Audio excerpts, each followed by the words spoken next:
ក្រមជំនុំមន្ត្រីវិដកបង្កើតនៅឆ្នាំ1929ដល់ឆ្នាំ1969បានបកប្រែចប់សពរបស់ពុំផ្សាយហើយលោកបានបន្តធ្វើអត្ថកថាបាន4ភាគដែរក្រមជំនុំមន្ត្រីវិដកហ្នឹងពិតជាអកុសលសក្តិយើងមានសង្គ្រាមទៅអ្នកប្រាជ្ញក៏ស្លាប់ស្ទើរតែអស់ក៏ពីក្បួនច្បាប់ហ្នឹងក៏ខូចខាតសឹងទាំងអស់បើក្រុមជំនុំនឹងនៅបន្តការងារនឹងអត់មានសង្គ្រាមលោកធ្វើអត្ថកថាដីកាយោជនាបកប្រែអស់ហើយមិនពិបាកយើងទៅដើររកសភៅភាសាគេភាសាឯងមករៀនទេប៉ុន្តែធ្វើម៉េចឲ្យសុកយើងវាអកុសលអញ្ចឹងទៅពេលចប់សង្គ្រាមឆ្នាំ79គណៈសង្ឃសម័យនោះបានប្រម៉ែប្រមូលឯកសារគម្ពីរហ្នឹងឲ្យជប៉ុនជួយបោះពុំឲ្យ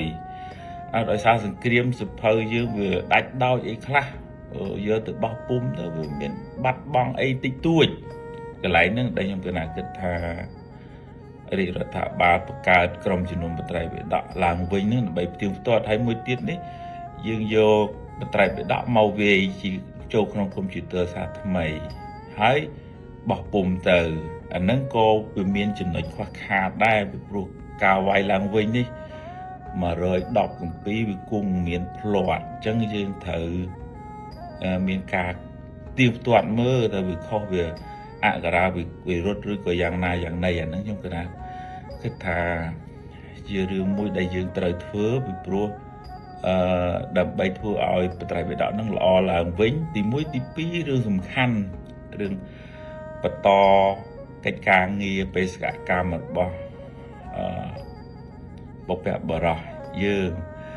រឿងមួយដែលខ្ញុំកណាស្ដាប់ព្រះអង្គគ្រូផុនភក្តីលើកមកហ្នឹងរឿងប្រើឈ្មោះហេក្រុមជំនុំបត្រៃបិដកខ្ញុំកណាថាប្រសិនបើអត់មានសង្គ្រាមយើងអត់ចាំបាច់ត្រូវបង្កើតសារថ្មីអីទេប៉ុន្តែនេះវាសង្គ្រាមវាដាច់ទៅឥឡូវយើងធ្វើម៉េចបើតាមខ្ញុំកណាពិចារណាថាគណៈសង្ឃក្តីក្រសួងធម្មការក្តីគ្មានបំណងអីនឹងទៅលុបបំបត្តិគុណូបការៈរបស់ក្រុមជំនុំបត្រៃបិដកចាស់ទេយើងមានតែគោរពបូជាប៉ុន្តែយើងធ្វើនេះដើម្បីបន្តកិច្ចការងាររបស់លោកដែលសេសសល់ក្រោយសង្គ្រាមមកហ្នឹងហើយ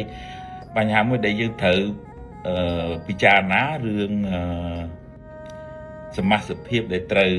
ធ្វើការក្នុងក្រុមជំនុំបត្រៃបិដកហ្នឹងទេដែលថាយើងត្រូវរកអ្នកណាដែលមានចំណេះជំនាញពិតប្រាកដបានអាចធ្វើការងារបន្តនឹងបានអត្ថកថាដីកាយោជនាគម្ពីរបល័យសំស្ក្រឹតអីហ្នឹងណាអាហ្នឹងជារឿងមួយដែលយើងត្រូវពិភាក្សាគ្នាបន្តប៉ុន្តែរឿងការបង្កើតនេះខ្ញុំគិតថាជារឿងមួយសំខាន់សម្រាប់អាយុរបស់ពុទ្ធសាសនាទៅមុខពីព្រោះយើងអត់មានសភៅរៀនអត្ថកថាដីកាហ្នឹងយើងអត់មានសភៅរៀនមែនទេគុណចាស់បើគុណចាស់បានសិក្សារៀនសូត្រនឹងបានដឹងតែយើងដោយសារសង្គ្រាមហ្នឹងបើមិនមែនដោយសារសង្គ្រាមយើងមិនខ្វះសភៅរៀនទេបត្រៃបិដក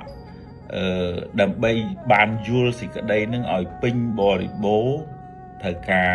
អត្ថកថាយើងហៅ commentary ភាសាអង់គ្លេសនឹងដីកា sub commentary ហើយនឹងយោជនាពន្យល់សេចក្តីនឹងទាំងអស់ទើបអាចមកមើលសេចក្តីប្រែក្នុងបេដកហ្នឹងបានឲ្យត្រឹមត្រូវត្រង់តាមពុទ្ធដីកាហ្នឹងមានគម្ពីរអមហ្នឹងច្រើនហើយយើងមានតែបេដកជាគោលមួយហើយយើងនៅខ្វះទាំងអស់ហ្នឹងចឹងយើងធ្វើទៅយើងមិនអាចមានសមត្ថភាពអីឲ្យខ្លាំងដូចក្រុម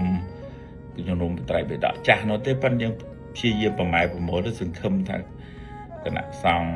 ក្រុមការងារលោករើសអ្នកដែលមានជំនាញពិតប្រាកដជួយដើម្បីទុកជាគេដំណើរដល់ពុទ្ធសាសនិកជំនាន់ក្រោយទៅទៀតជំនាន់មុនលោកទុកបិដកឲ្យយើងហើយលោកបន្តបានធ្វើអត្ថកថាបានខ្លះដែរព្រោះសង្គ្រាមទៅអញ្ចឹងណាហើយ lúc nó tập pra krom chỉ nó một trai bị đại chăng rồiឈ្មោះ ហ្នឹង ខ្ញុំគាត់ថាมันជាអីប្រហែលទេរឿងសំខាន់រឿងការងារទេបើសិនជាសង្គ្រាមវាអត់មានណាវាមិនចាំបាច់ត្រូវបង្កើតសាសថ្មីទេប៉ុន្តែសង្គ្រាមវាធ្វើឲ្យដាច់អស់លីងទៅមិនមែនតែស្ថាប័នយើងឯស្ថាប័នឯផ្សេងក្រសួងរដ្ឋអីហ្នឹងក៏គេបង្កើតសាសថ្មីចឹងដែរកណាសំខាន់ការងារដែលជាស្នូលសម្រាប់អាយុពុទ្ធសាសនាដើម្បីឲ្យពុទ្ធសាសនិកយើងមានសមត្ថភាពយល់ត្រូវក្នុងធម៌ត្រូវការមានក្បួនច្បាប់ទាំងអស់ហ្នឹងយ៉ាងនេះយើងជួយទាំងអស់គ្នាទៅយើងមិនមានបំណងអាក្រក់អីទេកណាសូមចិត្តយ៉ាងកណា